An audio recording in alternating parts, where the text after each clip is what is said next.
জনের লাইভ দেখলাম, সেই লাইভের হচ্ছে কিছু অ্যান্সার আমি দেই। সে খুব সুন্দরভাবে বললো আমাদের বাসায় প্রত্যেকটা জিনিসের উপরে তার অধিকার, কেন সে আমাদের সাথে তখন ভিডিও করছে। আচ্ছা, তাহলে প্রত্যেকটা জিনিসের উপর যদি অধিকার হয়, আমাদের লোনের উপরেও তো তার দায়িত্ব, তার দেওয়া উচিত, তাই না? কারণ শাড়ির দোকান থেকে শাড়ি সেও নিছে, ড্রেসের দোকান থেকে ড্রেস সেও নিছে, জুতার দোকান থেকে জুতা সেও নিছে, তারপরে আন্ডারওয়্যারের দোকান থেকে আন্ডারওয়্যার সেও নিছে। তাহলে পড়ছে সে, ফুটানি করছে সে, সব টাকা আমি একা কেন দিব?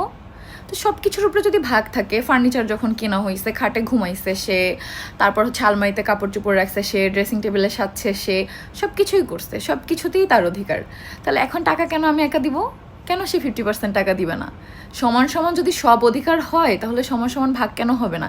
মানে ফুটানি করে গেছে, গাড়িতে ঘুরে গেছে, ফোন চালায় গেছে, সব কিছু করে গেছে। এখন যখন আমরা একটা প্রবলেমে পড়ছি, এখন সব কিছু দিব আমরা, টাকা পয়সা লেনদেন সব দিব আমরা, কিন্তু তাকে সেই প্রোডাক্টগুলো পাঠিয়ে দিব। মানে লজ্জা লাগে না এগুলো বলতে, যে এই বাসার প্রত্যেকটা জিনিসের উপরে তার অধিকার?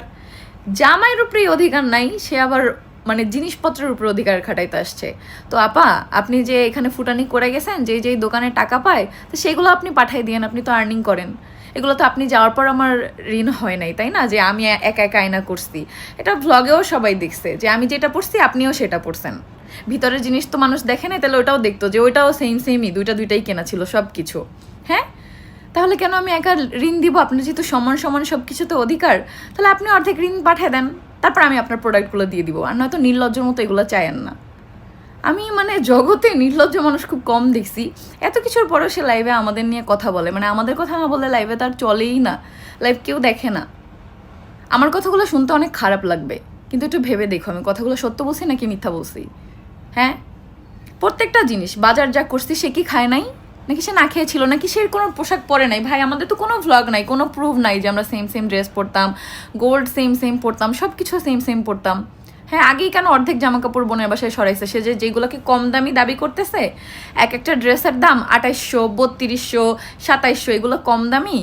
তাহলে সে যে ড্রেসটা প্রথম আমাদের বাসায় পরে আসছিল, ওইটা কয় টাকা দামের ছিল ভাই? আগে সে কয় টাকা দামের পোশাক পরতো? 2700, 2800 টাকা দামের ড্রেস কম দামি? মানে এদের নিয়ে মানে আমি কোনো কথা বলতে চাই না, আমি কোথাও কিছু বলিও না, কিন্তু প্রত্যেকটা লাইভে আমাদের নিয়ে ঘ্যান। ভাই, তোরে নিয়ে কমেন্ট আমাদেরও করে মানুষ, আমরা ওগুলো পাত্তা দিই না। কিন্তু তোর আমাদের নিয়ে কমেন্ট না পড়লে ভাত হজম হয় না। আল্লাহ বিচার তোর করবে, তুই দেখবি। আমার আম্মুরে বলছিলি না ডিভোর্স হয়েছে? আমার আম্মুর তো একটা ডিভোর্স হয়েছে, এই জন্য আমার আম্মুর খারাপ। তোর অলরেডি 2টা ডিভোর্স হয়ে গেছে, তার মানে তুইও খারাপ। ডিভোর্স হলেই যদি মানুষ খারাপ হয়, তাহলে তুই তার থেকে বড় খারাপ। এটাই আল্লাহর বিচার।